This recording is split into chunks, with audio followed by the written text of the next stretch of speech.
Olá, bem-vindo. Hoje a gente vai falar sobre o trabalho escravo na China. E isso é um tema que eu vejo muita gente falando, é um tema bem discutido já. Algumas empresas já falaram também em relação a isso, sobre o trabalho escravo, sobre as horas de trabalho na China. E eu sempre vejo as pessoas falando que isso é uma vantagem para a China. É impossível disputar com a China porque ela tem trabalho escravo, ela produz muito mais, é uma vantagem econômica. Eu queria dizer aqui que eu discordo desses comentários. A China não tem vantagem econômica tendo trabalho escravo. Isso prejudica a China e prejudica o trabalhador e a produção do país. Se inscreve no canal, deixa seu comentário, eu quero saber sua opinião sobre isso. E a primeira coisa que a gente vai falar aqui é que isso não é a vantagem. Eu já vi, inclusive, no Instituto Mises do Brasil falando que é uma vantagem econômica e não é. Falaram que é difícil disputar com a China em produção por causa do trabalho escravo que a China tem. E eu quero dizer aqui que a economia livre, ela prospera com a cooperação voluntária e não coercitiva. Se ter trabalho escravo na China fosse bom para o empresário, inclusive eu já vi vídeos de pessoas falando que esses empresários malvados que estão explorando as pessoas, diminuem o salário para lucrar mais. Isso não tem sentido. Se fosse assim, esse seria o ideal aqui do empresário. Ter o maior número de mão de obra escrava possível, o menor salário possível, para ter o maior lucro possível. Isso não faz sentido na economia. Diminuir o salário não aumenta a produção, não dá mais lucro. Inclusive, se a empresa for muito grande, o salário ali na diminuição do salário nem vai fazer diferença no orçamento da empresa. Isso é uma falácia aqui que foi construída em relação à China, dizendo que ela tem mais produção, tem vantagem econômica tendo trabalho escravo. Isso é uma mentira. O trabalhador que está exausto, que trabalha muitas horas, que não tem escolha de trabalhar onde quer, que não gosta do seu trabalho, pelo menos o mínimo possível, ele não vai ser produtivo. As empresas que têm trabalhadores insatisfeitos produzem menos. E as empresas em que os funcionários estão reclamando o tempo todo do salário, essas empresas também têm uma produção muito pequena. Aí você pode estar me perguntando como é que o salário da China vai ser alto ou vai aumentar se a população é muito densa. Isso aqui eu vou falar em outro vídeo, que é sobre as fronteiras e como elas atrapalham a alocação de mão de obra a nível global.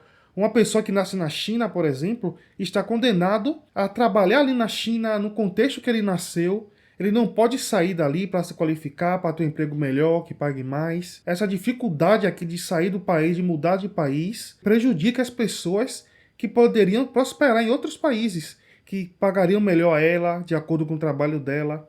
Isso não acontece hoje em dia. Eu vou comentar isso em outro vídeo. Eu estou preparando esse vídeo. Mas a intenção desse vídeo aqui é te explicar que com o aumento do salário mínimo, de acordo com a produção do funcionário, e que ao mesmo tempo seja confortável para o funcionário o trabalho, isso aumenta a produção e deixa mais eficiente. Já existe hoje várias maneiras do recurso humano de trabalhar com as pessoas, de terem uma produção melhor, mais eficiente e um salário justo para aquela pessoa. Lembrando que o salário ele tem que ser negociado individualmente com cada pessoa para que ela fique satisfeita com seu salário. É que nem você comprar uma camisa. Você vai no mercado, vê uma camisa que você gosta, você concorda com o valor e você compra. Um salário mínimo aqui não tem muita diferença disso. Você vê um trabalho que você gosta, você concorda com o valor e você aceita. Eu sei que o salário mínimo atrapalha essa negociação aqui, mas é assim que deveria ser. Um trabalhador que ele concorda com a sua produção, concorda com o seu salário, que trabalha bem, isso sim é uma vantagem econômica. Não trabalho escravo piora a produção e acaba com as empresas. Eu tenho certeza aqui que por ser uma ditadura, a China esconde muitas estatísticas, tá? Ela não está tão bem assim como diz. Ela tem uma produção muito alta em relação a dinheiro, é o segundo PIB do mundo, mas você pode ver que ela está muito atrás dos Estados Unidos. Os Estados Unidos está isolado no primeiro lugar aí do PIB mundial. Ele nunca vai ser superado pela China. E é muito menor a população. Então por que a China não é o maior PIB do mundo? Se ela tem tanto trabalho escravo, se produz tanto, se os empresários ali estão sorrindo com lucros e lucros por causa do trabalho escravo, né? Você percebe aqui que é uma mentira. Provavelmente as estatísticas aí públicas são enviesadas, porque o trabalho escravo ou quase escravo, ele prejudica muito o país. As pessoas que trabalham insatisfeitas, elas não vão produzir, não tem como. Se fosse assim, um trabalho escravo ainda existiria. O que mais prova isso é que, com o fim da escravidão, a produção ela aumentou. Veio a Revolução Industrial, aumentou a produção, aumentou os trabalhos, as pessoas estão mais satisfeitas, ganhando mais hoje em dia do que no trabalho escravo. Isso é uma prova de que o trabalho escravo não é uma vantagem, é uma desvantagem econômica. Tá, eu espero que vocês tenham entendido aqui meu ponto de vista em relação a isso.